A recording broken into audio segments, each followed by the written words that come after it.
What is up, guys? Hfmasters here, and today we are back with another LEGO Ninjago 2020 set review, and this time it is on the Empire Temple of Madness. This set will retail for $80 and comes with 810 pieces. On the front, it shows off the temple and of course the minifigures on the bottom. And on the back, it shows off all the features that we will be going over in this review. But let's open this up.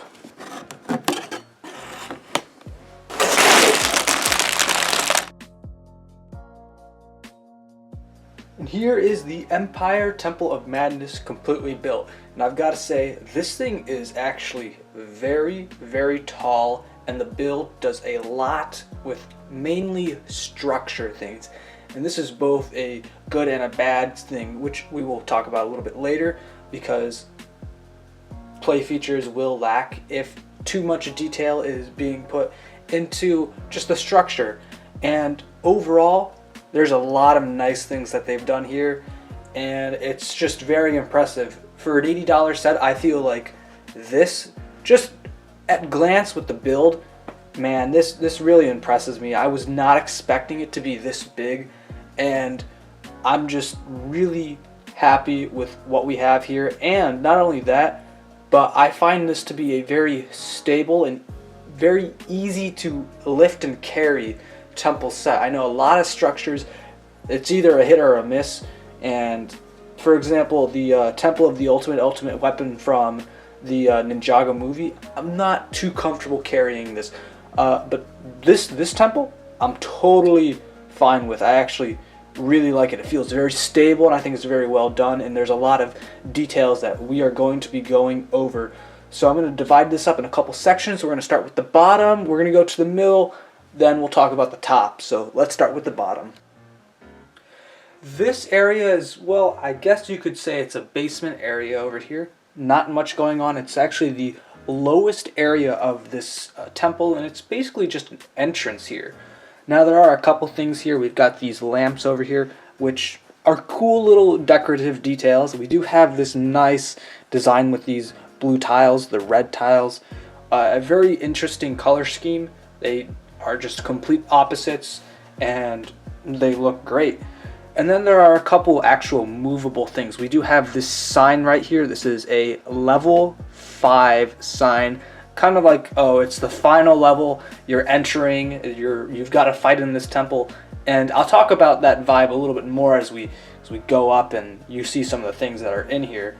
And then there are these blades here. I believe these are called Katanas.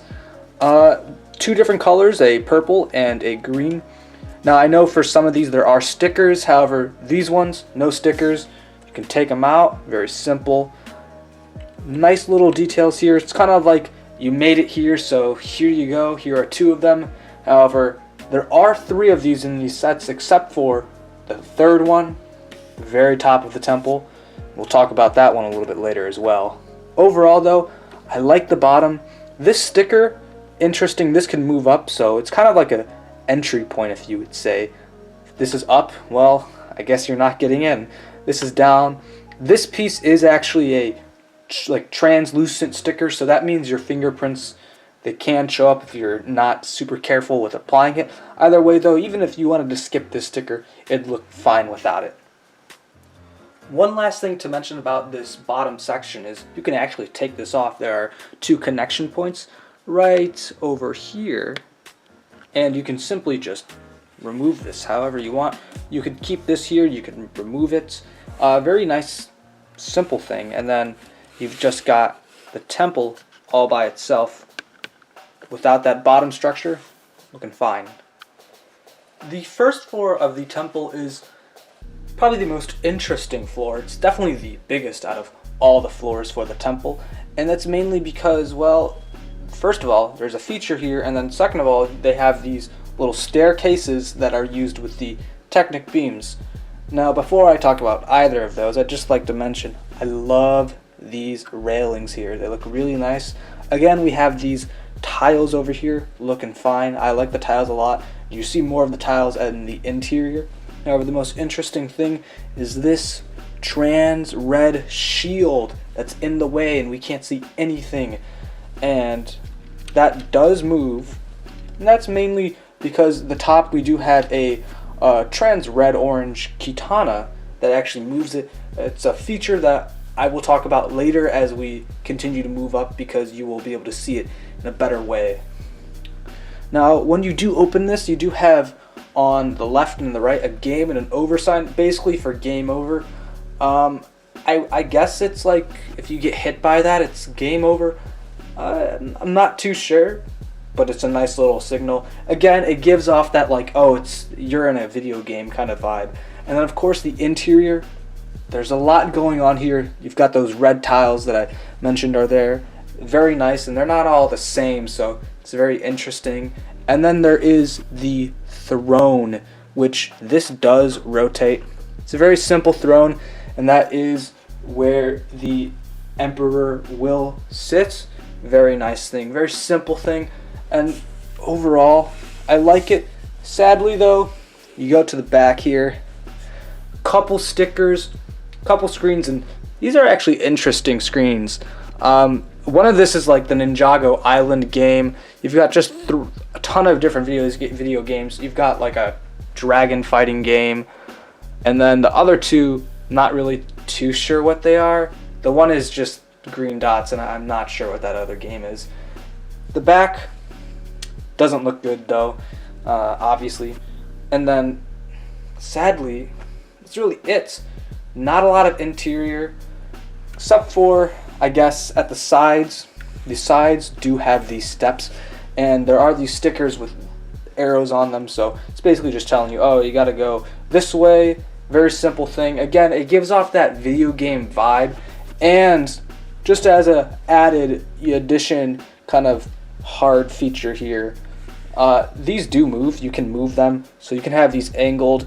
You can really mess with your ninja, or really whoever you want to have over here. It's just a simple thing, simple mechanism. And while I'm not a fan of the Technic Beams, I actually like that they have the steps there. Usually temples like these for any Ninjago sets, there aren't stairs. The fact that they put these steps in kind of helps, I guess, a little bit. It makes the beams a little more reasonable, and that was something I knocked about this set a lot earlier when official images came out. I did not like the exposed Technic Beams. Plus, it's very easy to remove them, so if you're not a fan of the stairs, you can still remove them. Moving on to the second floor, there's a lot of nice stuff going on here. There's a couple interior things, but first of all, let's just take a moment and really appreciate what we have right in the front, which is just this beautiful roofing. Now, first off, there are these side roof areas, and we can move these down or up however you really want. Very nice details there. Quite like them, but the nicest thing is what they've done with this roof. They've used this piece basically normally for whenever you want to connect pins or you want to get into something a little more technical. But this piece does a really good job with roofing. It gives it just a really, really nice look. And then they just use that throughout. Now, there are some smooth areas over here, and there is this trans red stickered piece in the center, which actually covers up the function. And we are going to talk about that a little bit when we take a look at the back, and you'll start to understand. But I just really love this, especially this design. It almost looks like an eye. I'm not sure exactly if that's what they were trying to go with. It looks like an eye. You could say it looks like a creature of some sorts, maybe some like video game monster, like the final boss or something in some game. It looks though really nice. I just love the roofing, and it was fun to build, easy to build, just a lot of nice stuff. These also are on pins, so you can remove them. They can move a tad bit, not much movement, but there is some. Then we have the sides, and this side has a small function. It has a little bomb dropping mechanism here, and it works okay. I'm fine with it. It's really the only kind of play feature besides the opening door. So it's nice to have. I like it. It works fine. Now the bombs are a little bit hard to predict on where they're going to fall. So you just got to hope. Now they will consistently fall on these top steps, but other than that, yeah, they're not going to be easy to predict. And then we have what I would assume are just these two little blades. I'm not exactly too sure. And then you've got this other contraption. Not too sure what it is. In my mind, it's a coffee maker. That's definitely not what it is. I know that. Feel free to roast me for saying it's a coffee maker, but that's what I think it is. So, yeah. Then we have the back here, and the back here is very not good looking, and that's because you have this giant axle thing going on here. And that's actually what connects this whole function. That connects to the very top, which is where the katana is that you can move. So if you just like look, you can see I'm somewhat moving it around right now.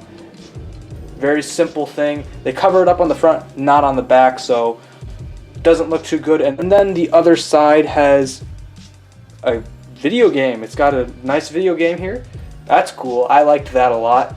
Totally sticks out, totally random. You got a video game and was basically like temple video game temple thing, and it's nice to have that there, I guess. I don't really know why it's there. It's so random. And then of course, because why not, you've got 3 weapons on the side and you have a bin of extra weapons. That's basically just all the rest of the unused weapons that come in that little bag. If you've seen the Empire Dragon review, you know there were a ton of extras. They used them all up here because why not? You know, this is the bad guy temple, and we need to make sure the ninja are totally like replenished. So if they climb up this side, they've got a game and they've got some weapons. It's a nice, interesting thing. I like it. Some of you may not actually like this game here, but it's very simple to remove, so you don't have to worry about that too much. Easy to remove. I like it. It's just a nice little feature. Not really a play feature, but it's a nice little thing they've got there. Now here is the last floor. This is the 3rd floor. It's really a very basic floor. There's not much going on here, with the exception, of course, you have the katana here, which, you know, it's basically there for the function. You can remove it, but then you can't actually use it for the function. When you remove it, there is a sticker with a lot of these guys' names. You know, you have Jay, I guess, because Jay's there, and Will. But then you've got like Unagami. You've got some of the bad guys there. This is adjustable, so that's cool, I guess. And the other thing that's adjustable are these blades at the top. You can move them down. You can actually get some nice, interesting looks with this. There are a couple small details. I do like, again, the roofing here, really nice. This little trans red piece just there to really block out the pin. The side here we have just a couple lanterns, which really, honestly, don't do much. And then the back, very bare. Again, you have these blades which can move. And that's really it for the 3rd floor. Here are the 6 minifigures in this set. We have Digi-J, Digi-Lloyd, Digi-Cole, Unagami, Tsushimi, and Red Visor. And 2 of these are actually exclusive for this set, and that is Digi-Cole and Tsushimi. Now for the minifigures, the ninja, they're cool, I guess. It's always more with these villains. What do we think? And I'm okay with Tsushimi. Tsushimi's like whatever, you know, the exclusive one. I like Red Visor, but Red Visor isn't exclusive. And Unagami is, you know, the big bad guy. I like the printing there a lot. Really nice. But again, just comes in a lot of sets, and I don't really care for actually any of these figures too much. Now the one interesting thing to note is the fact that almost all of these figures have at least some sort of like health bar on them. The bad guys are actually completely filled up, and the ninja, they've lost a life, I guess. That's mainly because of this whole, like, they're in a video game gimmick that they're going with this time around. Overall, though, I like the minifigures. They've got, their double-sided printing, and overall, I'm okay with them. I like them. None of them are really special. You do have two exclusive. The bad guy, good guy ratio, 3:3. It's good. And, yeah. Also, while this guy isn't technically a minifigure, there is this little small brick-built bad guy sort of thing. It doesn't even have an official name, but he exists, and so I thought I'd mention him. Overall, I've got to say I'm really impressed with the Empire Temple of Madness. Now, the looks of this thing, the size of this thing, oh my gosh, it is huge. The looks are fantastic. Yeah, sure, there's stickers. I know some people hate stickers. Some of you may not like the blue-red. I personally love the blue-red. And the stickers, well, you don't really need them to actually enjoy this set. You also have those Technic Beams, which I know some people are not going to like. I personally am okay with them, but the thing is that if you don't like them, they're so easy to remove. Then there are, a lot of cool things. They've got all those video games. They actually have a video game, like, arcade there, which is really cool. Now, I know someone is going to be like, oh, I don't like the blue. Well, you can easily remove that as well, and it's covered up by the roofing, at least from this front view, so not to worry about that. Again, a lot of nice things going on here. The one big knock on this set is the fact that it has so little play features. If you're looking for play features, it's not going to be the set. There's only two things. You've got the cannon bomb drop, and you've got the door opening. And I guess if you want to count it, you've got the little stairs that can move and a rotating chair. It's kind of lame for an $80 set, not going to lie. And then the minifigures.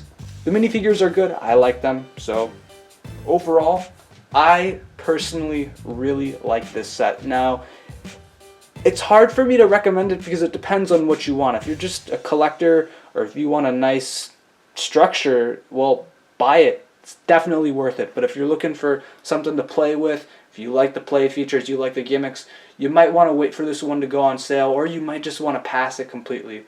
Overall, I like this set a lot, and that is it for my review on the Empire Temple of Madness. I hope you all enjoyed this review, and until next time, this is Hfmasters saying goodbye.